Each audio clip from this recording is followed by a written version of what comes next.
Good morning, Facebook family and YouTube subscribers. Okay, so I've been kind of beating around the bush the last few weeks, working on describing my experience in prison.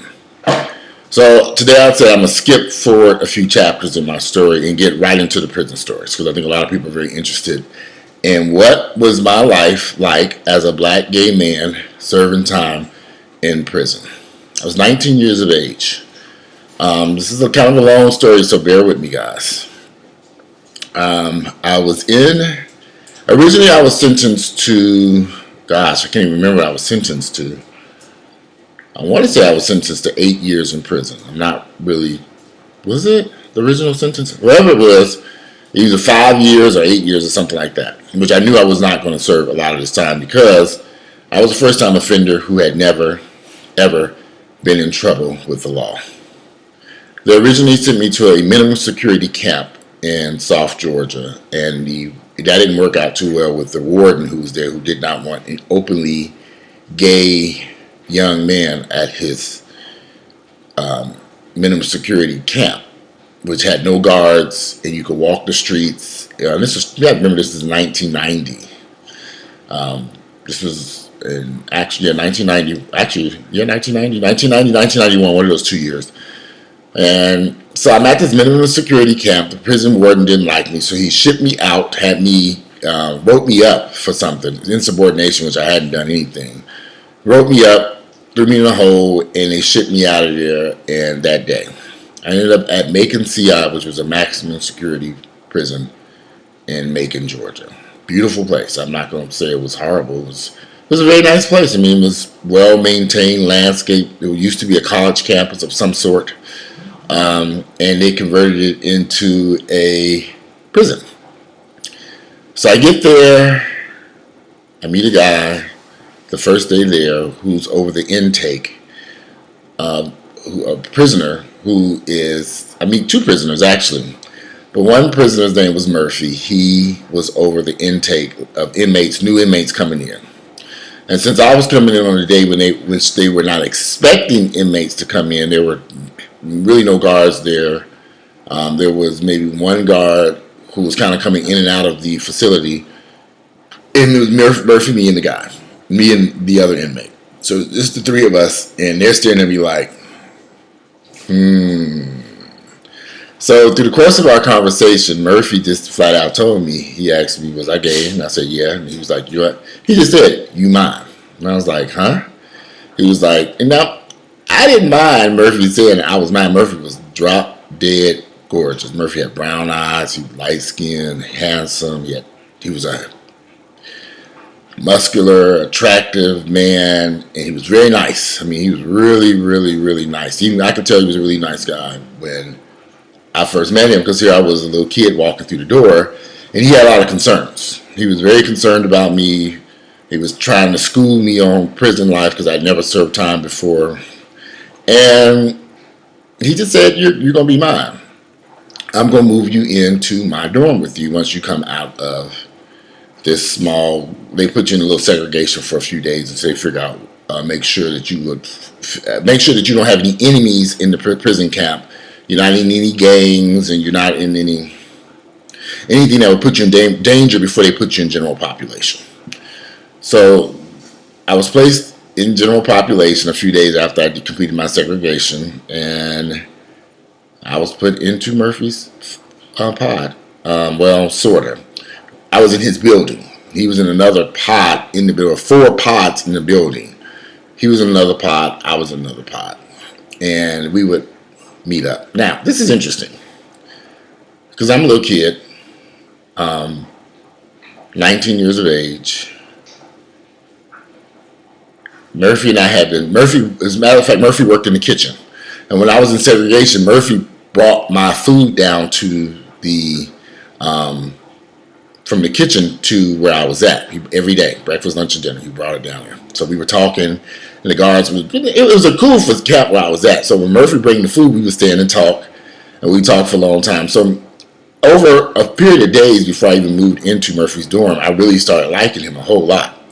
And he seemed to be very concerned about my safety, and he wanted to make sure I was okay. And he gave me some books to read, and it was very interesting, just the courting process. What else can I call it? So, I get into the dorm with Murphy. Pod, rather. Remember, he's in different pods. First day there. We decide, he tells me don't go to dinner when everybody left to go to dinner. So I didn't go to dinner that day, and he said he had dinner. He had made some sandwiches. He was not working in the kitchen that evening shift because he worked the morning shift. So this is me and Murphy's first time messing around.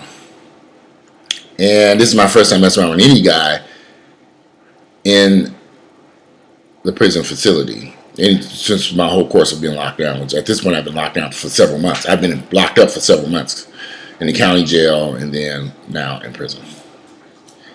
And Murphy, I went over to his room, and this is kind of graphic. So if you got some kids, you might want to cover up the screen because I want to explain to you all what prison life was like.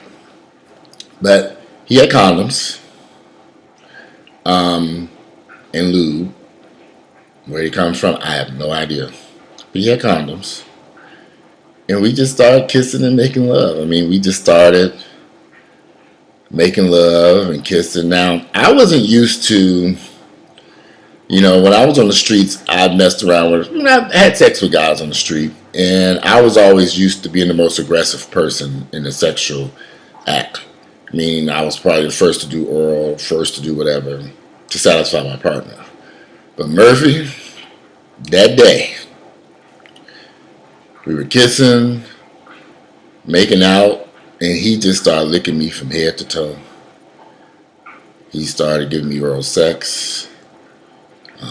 He did a whole lot of stuff that I was not expecting from this masculine, straight acting man in prison. And to be honest with you, he and I had a very sexual, satisfying relationship while I was there. And he was very freaky. Oh, he was a freak.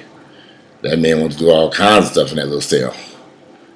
And me being young, and there was a lot of stuff I hadn't done before sexually.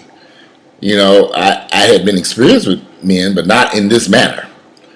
And for him to be this attractive guy and he's doing all this freaky stuff, and it just really blew my mind. I was blown away. I was like, okay, I cannot believe that this man is doing this to me. I was not expecting this man to be doing it. I thought I would be doing this to him. And, we were having some pretty good sex in there, right? Maybe about two times a day. With nothing else to do. And he liked to be freaky. So it was safe and freaky because he had a wife and kids at home. I'm just telling you what went down. The man had a wife and kids. So Murphy was serving time, I believe, for drug charges. I'm pretty sure he got caught in selling drugs because I've researched over the past few years I've kind of reached. He's back in prison right now as we speak too. But over the years I kind of would pull up his name and look at his record on the Georgia GD, record prison profile, and he's been back and forth to prison. Still a very attractive guy. He worked out. Because when he was in prison there, he worked out pretty much every day, and I worked out with him. And then there was some fine brothers in that prison camp. And this was again early 90s, 1990, 1991. These were not drugs. A lot of those guys serving time were in there to serve their time and go home. I didn't see a lot of fights or argument, but I did see a lot of brothers having relationships with one another, having sex with one another. What I mean by that is my roommate, black guy, he was messing around with the guy next door to me, and he would ask me just to watch they cell while they was in there messing around. Watch the door, like make sure the guard was coming or something. So I be on the lookout, sitting upstairs watching in the TV when everybody was going either on the field, and they would be in there having sex. Now, if you saw these two guys, you would never ever have assumed in a million years that these two would be together. But when I was talking to him, they had been in that prison camp for almost 5 years together, and they were having this. They were lovers. They were lovers, and when they got out, they remained lovers. They got out of prison. I stayed in contact with them, and they actually remained lovers till I lost contact with them. But they would be. I could hear what there was going on in that room, and there was a whole lot of sex going on.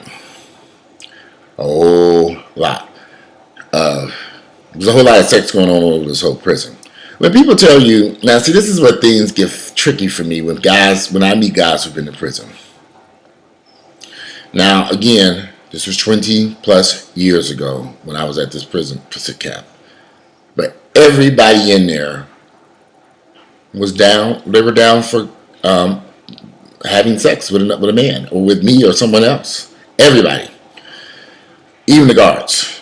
So I was blown away by this because I was not expecting this type of sexual activity or this type of acceptance of gayness in the prison system, but it was.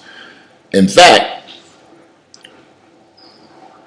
while I was there, I would say I was treated like a king or queen. The guards, the inmates, I never, to go places and people would be just so glad to see you. I would go to the library to go read. They had a library with magazines and stuff, and I'd go up there and the guys would, sit next to us, and they want me to sit there, and they'd just stare at me, and I'll just be sitting there reading a magazine, Time, Newsweek, Jet, Ebony, whatever. And they would just be, to a certain degree, I understand why some people go back and forth to prison. Because the environment can be very warm and inviting, some prisons, back then, 20 years ago. I didn't have any problems with the inmates or the guards, unless they were homophobic, which was very rare because there was so much gayness going on there. It was just, and I was in the country. I was in Macon, Georgia. So,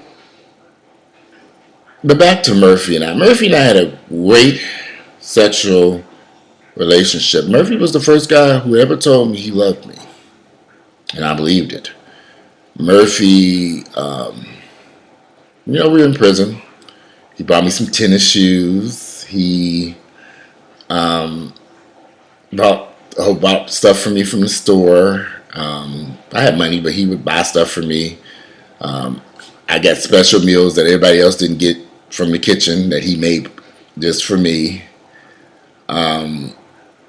Me and Murphy had a great time until he started to get very possessive and jealous. After he got very possessive and jealous, I said, okay. We started having problems. That was later on. But at the very beginning, Murphy and I got along really, really great. We had sex, like I said, at least twice a day. He was the first guy that I topped, So this guy Murphy was 6'4", maybe 6'3", 6'4", solid muscle, 240 pounds of muscle, masculine, gorgeous man, tattoos, and he wanted me to top him. And he asked several times, and finally I said, okay, I did it, and I loved it. So after that, I became the aggressor sexually with him, and how can I say this? It was a versatile relationship. Sexually we were versatile, but mainly I did most of the topping because that's just what he enjoyed, which is fine with me because I'm young, and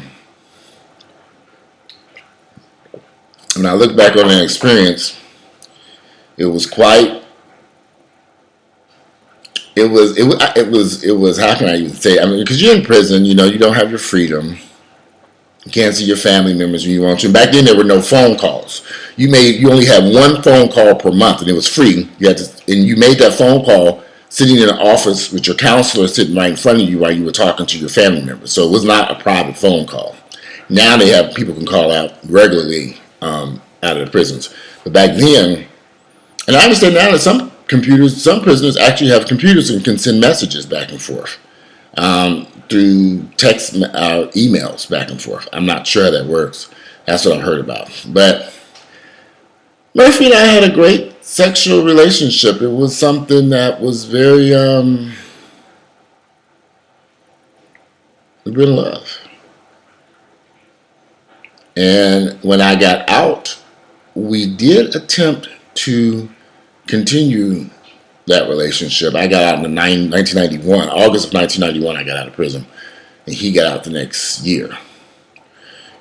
And when he got out, of course, you know, I was back grinding, making money, doing stuff. And so he was coming back onto the streets and he was he jumped back into hustling, selling drugs.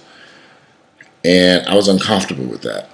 I was uncomfortable being around a drug dealer who I knew was a convicted felon who had drugs and guns on him at all times. He would come visit me. He always had these guns. I'm like, why do you need these guns? And he felt he needed guns for protection because he felt people would rob him or try to harm him because he was selling dope. He had left his wife at this point and he was paying child support to his kids and taking care of them. And he was rolling in money. He was brand new Mercedes Benz. This nigga was rolling. But I was uncomfortable being around a man who always had to have a gun. He was a convicted felon. I was a convicted felon. And I was like, if we get caught driving down the street with these guns, I'm going to jail because you got a gun. And even when he would ride with me in my car, I was uncomfortable because he always had a gun on him. So needless to say, that didn't work too good. Then he was a gangster too. He was real hood. Once he got back on the streets, he became this really hood gangster person, which frightened me because, you know, I'm gay, happy, not a hood ghetto person. But when he got back on the streets, he just got this real tough demeanor about him. He would say certain things and act certain ways, and I had to let it go. I had to let him go because I felt like this was not going to be a good fit with he and I, as I felt uncomfortable certain times with him. But even on the streets, when we were together for that very brief period of time, because he was ripping around the street. That was another thing too. He was constantly ripping around the streets. I didn't know where he was, what time of night. I didn't know what was going on. I didn't know if this man, you know. So it just was a lot of confusion. So I decided it would be best if I just kind of left that whole scenario alone. But he's back in prison. Man's been in and out of prison all his life. That's all he knows. He'll get out of jail, I'm sure, and go back to doing whatever activities he was doing then again. But anyway, I can't say that was the worst experience of my life going to prison. But I want to talk more about some of the stuff I saw in that prison camp. There were some drag queens there, transvestites, who were running that place. I mean, they ran it. And it was very interesting because they were not attractive. They were hideous, but they ran that camp and they was screwing everything there. I was surprised at the amount of guys who were having sex with these individuals, knowing that these guys were, you know, there were some issues going on there that these guys were rampantly running around doing. But we'll talk about that. This video is a little longer than what I thought I wanted it to be. Anyway, if you like my videos, please click like. If you have any questions or things you want to know about what it was like with me being in that Macon CI maximum security prison facility, there was an incident where a lady got killed, and I'm going to tell one of the workers in the kitchen was stabbed to death while I was there, and that's how I got out of the prison on an early release, which I knew was coming anyway, but I'll talk about that later. But anyway, if you like my videos, click like. I'm about to finish breakfast and head to the gym. You guys have a great Wednesday, and I'm out of here. Peace. Love you guys.